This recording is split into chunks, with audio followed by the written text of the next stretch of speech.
পূর্বশত্রুতার জের ও নদীতে গোসল করাকে কেন্দ্র করে ফরিদপুরে হামলা ভাঙচুর, আহত অন্তত ৩০। টাঙ্গাইলে বাসি পচা মাংস দিয়ে বিরিয়ানি রান্নার অভিযোগে ২ লাখ টাকা জরিমানা।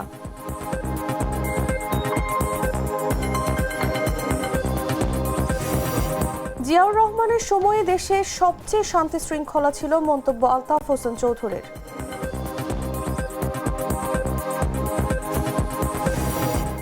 নাশকতার মামলায় আওয়ামী লীগ নেতাদের সঙ্গে জামায়াত নেতার নাম, শেরপুরে বিক্ষোভ।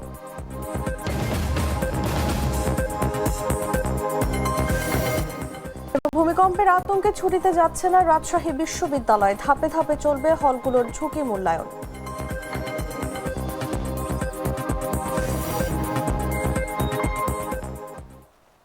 এতক্ষণ শুনছিলেন সংবাদ শিরোনাম। দর্শক, আমন্ত্রণ দেশ জুড়ে সংবাদে, সাথে আছি আমি তাসলিমা তিথি।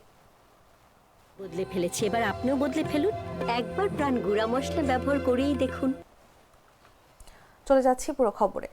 ফরিদপুরের বোয়ালমারীতে পূর্বশত্রুতার জের ও নদীতে গোসল করাকে কেন্দ্র করে দুপক্ষের মধ্যে ব্যাপক হামলা ও বাড়িঘর ভাঙচুরের ঘটনা ঘটেছে। এতে উভয় পক্ষে ৩০ জন আহত হয়েছেন। সোমবার সকালের দিকে উপজেলার শেখর ইউনিয়নের তেলচুরি এলাকায় এই ঘটনা ঘটে। পুলিশ ও স্থানীয়রা জানায়, গেল ১৬ নভেম্বর উপজেলার পরমেশ্বরদী ইউনিয়নের চরপাড়া গ্রামের রাকিব শেখের ছেলে রাজ ও হারুন শেখের ছেলে রহমত নদীতে গোসল করা নিয়ে মারামারি হয়। এরপর ২২ নভেম্বর রাতে বিষয়টি মীমাংসার জন্য সালিশ বৈঠক হয়, কিন্তু সালিশে সন্তুষ্ট হয়নি হারুন শেখ। এর জেরে উপজেলার শেখর ইউনিয়নের তেলজুরি বাজার এবং পরমেশ্বরদী পশ্চিমপাড়া এলাকায় অতর্কিত হামলা চালায় সালথার খারদিয়া ও পরমেশ্বরদীর এক অংশের লোকজন। এতে ৩০ জন আহত হন। গ্যাঞ্জামের সূচনা হলো কি, মনে করেন যে তেলজুরি মেলা, ওই তেলজুরি মেলায় মনে করেন যে এই নৌকাবাজি মেলায় গ্যাঞ্জাম রাখছিল না, সেদিনটা আমরা মনে করেন যে খাদ্যরা আসছিল আমাদের এলাকায়, আমাদের কাছে ডাল চুকি ছিল। স্যার, আমাদের ডাল চুকি নেই, আমরা নিরপাড়া লোক, আমাদের ডাল চুকি বানাইনি, এই জন্য ডাল চুকি আমাদের নেই। তা খাদ্যরা আমাদের চাপ দিচ্ছে যে এরকম তোমরা একটু পানি খাও নাই, তোমরা ই করো নাই, তোমরা লাইট মাইট সব বন্ধ করে দিছো, এই সেই ঠিক আছে।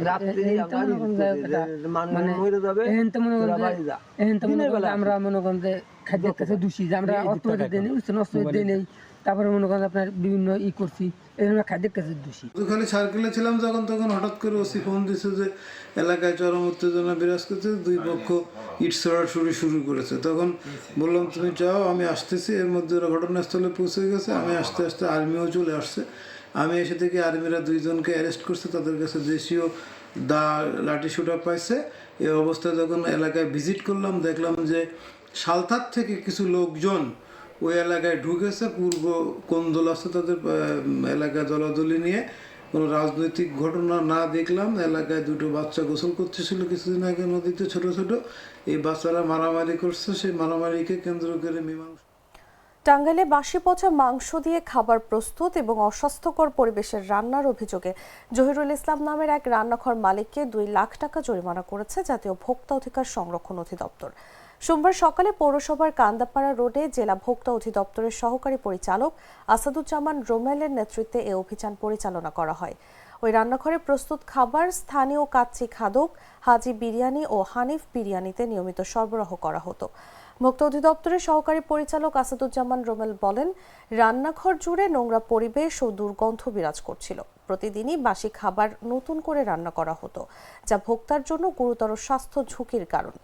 অভিযানে সেনাবাহিনীর সদস্য, পুলিশ ও স্যানিটারি ইন্সপেক্টর সহযোগিতা করেন।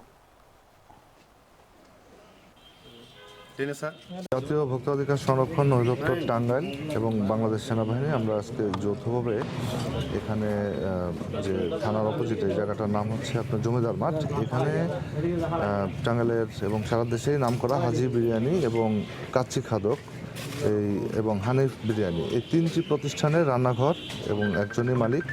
ওনার এই যে রান্নাঘর যেখানে অবস্থিত, আমরা এখানে অভিযানে এসেছি এবং এখানে অভিযানে এসে আমরা এক কথায় ভয়াবহ কিছু চিত্র পেয়েছি, যেটা হলো যে আগেকার যেটা বিশেষ করে বাসি খাবার এবং সেটা তারা নতুন করে সেটা নতুন খাবারের সাথে সেটা অ্যাড করে সেটা ভোক্তাদের খাওয়াচ্ছেন।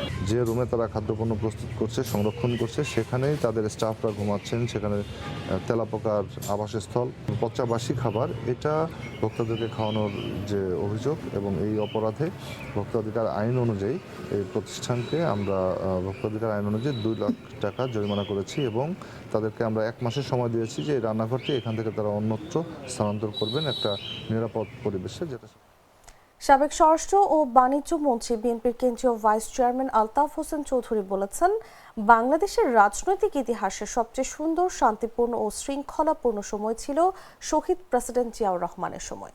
তিনি নিঃস্বার্থভাবে দেশ পরিচালনা করেছেন। তার আমলে দুর্নীতি ছিল ন্যূনতম, আইন শৃঙ্খলা ছিল স্থিতিশীল, অর্থনীতি ছিল গতিশীল। সবচেয়ে বড় কথা, জনগণ শান্তিতে ছিল। সোমবার সকালে নিজ বাসভবনে স্থানীয় সাংবাদিকদের বিভিন্ন প্রশ্নের জবাবে তিনি এসব কথা বলেন। যে দলের বিগত দিনের কর্মকাণ্ড তাদের পছন্দ, এবং সেখানে মনে করি শহীদ প্রেসিডেন্ট জিয়াউর রহমানের দল বিএনপি এটা ঐতিহাসিকভাবে স্বীকৃত যে বাংলাদেশে প্রথম থেকে আজ পর্যন্ত যতগুলো দল ক্ষমতায় এসছে সবচেয়ে সুন্দর সময় ছিল শহীদ প্রেসিডেন্ট জিয়াউর রহমানের সময়। এবং উনি যে কাজগুলো করেছেন নিঃস্বার্থভাবে, ওনার সময়ে করাপশন ছিল একেবারেই মিনিমাম, ওনার সময়ে আইন শৃঙ্খলার অবস্থা অত্যন্ত ভালো ছিল, দেশ অর্থনৈতিকভাবে যথেষ্ট উন্নতি করেছে, ডেভেলপমেন্ট যথেষ্ট হয়েছে। তবে সবচেয়ে সুন্দর যেটা ছিল, জনগণ শান্তিতে ছিল। জনগণ শান্তিতে ছিল, তাদের উপরে রাজনৈতিক নির্যাতন ছিল না, চুরি ডাকাতি। ডান কফি ক্যান্ডি, কররা কফি, কঠিন স্বাদে, হাইকে বলো বাই। শেরপুরে শ্রীবর্দীতে নাশকতার চেষ্টার অভিযোগে করা মামলায় আওয়ামী লীগ ও সহযোগী সংগঠনের নেতাকর্মীদের সঙ্গে এক জামায়াত নেতাকে আসামি করার প্রতিবাদে থানার গেটে বিক্ষোভ করেছে জামায়াত ইসলামী। রোববার দুপুরে জেলা জামায়াতের সেক্রেটারি ও শেরপুর 3 আসনের জামায়াত মনোনীত প্রার্থী মোহাম্মদ নুরুজ্জামান বাদলের নেতৃত্বে বিক্ষোভ ও প্রতিবাদ মিছিল অনুষ্ঠিত হয়। বিক্ষোভ মিছিলটি শ্রীবর্দী মধ্য বাজারস্থ উপজেলা জামায়াতের কার্যালয়ের সামনে থেকে শুরু হয়ে থানা গেইটে গিয়ে অবস্থান নেয়। পরে মোহাম্মদ নুরুজ্জামান বাদল সহ জামায়াতের সিনিয়র নেতারা শ্রীবর্দী থানার ভারপ্রাপ্ত কর্মকর্তা রবিউল আজমের কক্ষে যান এবং তাকে ঘটনার বিস্তারিত জানান। পরে শেরপুরের police super Mohammad Aminul Islam mobile ফোনে নুরুজ্জামান বাদলের সঙ্গে কথা বলে আগামী 2 দিনের মধ্যে বিষয়টির সুরাহার আশ্বাস দিলে জামায়াত নেতারা বিক্ষোভ তুলে নেন। শেষ রাতের দিকে রাখি একটা ছাত্রলীগ যুবলীগের ব্যানারে মিছিল হয়েছে, সেইখানে একটা মামলা এখানে দিয়েছেন এক ব্যক্তি। এই মামলার ভিতরে আমার পৌরসভার একজন ওয়ার্ড সভাপতির নামে এখানে ঢোকানো হয়েছে। এই বিষয়টা নিয়েই আমরা এইখানে এসেছিলাম, ওসি সাহেবের সঙ্গে কথা বললাম। এখানে এসপি মহোদয় আমার সঙ্গে ফোনে কথা বলেছেন এবং এসপি মহোদয় আমাকে আশ্বস্ত করেছেন যে আমরা সর্বোচ্চ 2 দিনের ভিতরে আমরা এটা তদন্ত করে আমরা এই জায়গা থেকে আইনগতভাবে আইনি প্রক্রিয়ায় আমরা এখান থেকে তাকে কিভাবে অব্যাহতি দেওয়া যায় সেটা আমরা করব। 2 দিনের ভিতরে সেটা করে দিবে। এই কারণে প্রশাসনের প্রতি আমরা বিশ্বাস স্থাপন করেছি এবং তাদের আন্তরিকতায় আমরা মুগ্ধ হয়েছি। আমরা ধন্যবাদ জানাচ্ছি প্রশাসনকে। সাম্প্রতিক ভূমিকম্পের পর রাজশাহী বিশ্ববিদ্যালয়ের হল ও একাডেমিক ভবনগুলোর কাঠামোগত ঝুঁকি যাচাইয়ের সিদ্ধান্ত নিয়েছে প্রশাসন। তবে শিক্ষার্থীদের একাডেমিক ক্ষতি এড়াতে ক্লাস ও পরীক্ষা পূর্ব ঘোষিত সময়সূচি অনুযায়ী চলবে বলে নিশ্চিত করেছে বিশ্ববিদ্যালয় কর্তৃপক্ষ। রোববার বিশ্ববিদ্যালয় প্রশাসনের জরুরি বৈঠকে সিদ্ধান্ত নেওয়া হয় বলে জানান জনসংযোগ দপ্তরের প্রশাসক আখতার হোসেন মজুমদার।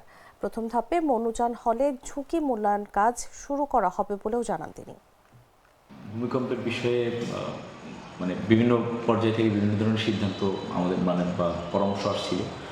তো আমাদের প্রশাসন সর্বশেষ যেটা সিদ্ধান্ত নিল সেটা হলো যে ক্লাস পরীক্ষা রীতিমতো চলবে, ক্লাস পরীক্ষার মতোই চলবে এবং পাশাপাশি শিক্ষার্থীদের সাময়িক একটু ত্রুটি হবে আর কি, যে তাদের রুমগুলোতে 2টা কাজ একসাথেই চলবে। প্রথমত প্রশাসন চেয়েছিল যে বিশ্ববিদ্যালয়কে হয়তো 7 দিন বা 10 দিনের জন্য ছুটি দিয়ে আপনার একাডেমিক এবং হলের প্রত্যেকটা রুম ভিত্তিক একটা পরীক্ষা করা যায় কিনা, যে আসলে কোন রুমগুলো হাই রিস্ক জোনে আছে আর কি।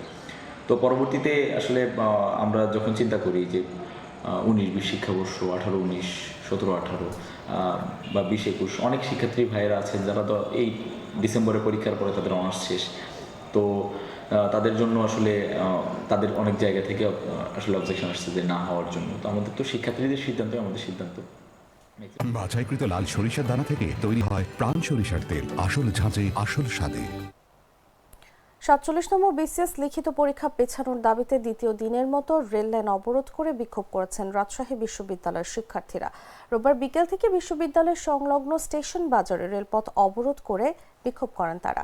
এতে 2 ঘণ্টা ধরে রাজশাহীর সঙ্গে সারা দেশের রেল যোগাযোগ বন্ধ রয়েছে। আন্দোলনকারী এক শিক্ষার্থী বলেন তারা দ্বিতীয় দিনের মতো রেলপথ অবরোধ করেছেন।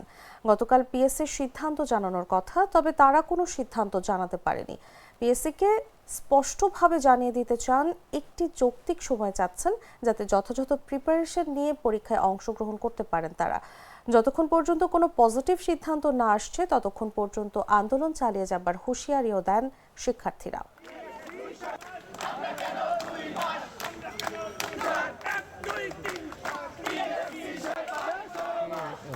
দর্শক, সংবাদ শেষ করার আগে শিরোনামগুলো জানিয়ে দিচ্ছি আরো একবার।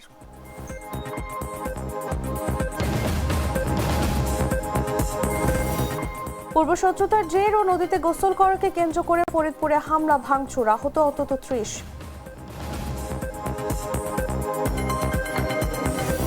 টাঙ্গাইলে বাসি পচা মাংস দিয়ে বিরিয়ানি রান্নার অভিযোগে 2 লাখ টাকা জরিমানা।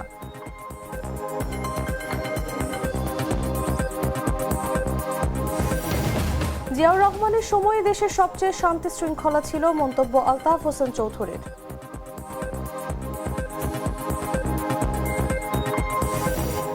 নাশকতার মামলায় আওয়ামী লীগ নেতাদের সঙ্গে জামায়াত নেতার নাম, শেরপুরে বিক্ষোভ।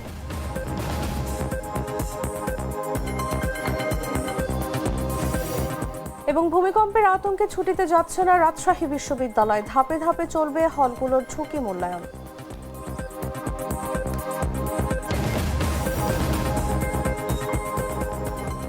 দর্শক, এই ছিল দেশজুড়ে সংবাদে। এরপর দেখবেন সন্ধ্যা 7টা নিউজ। প্রতি মুহূর্তের সর্বশেষ খবর জানতে ভিজিট করুন jagunews24.com। ফলো করুন আমাদের ভেরিফাইড ফেসবুক পেজ এবং সাবস্ক্রাইব করুন জাগো নিউজের ইউটিউব চ্যানেল। ধন্যবাদ সবাইকে।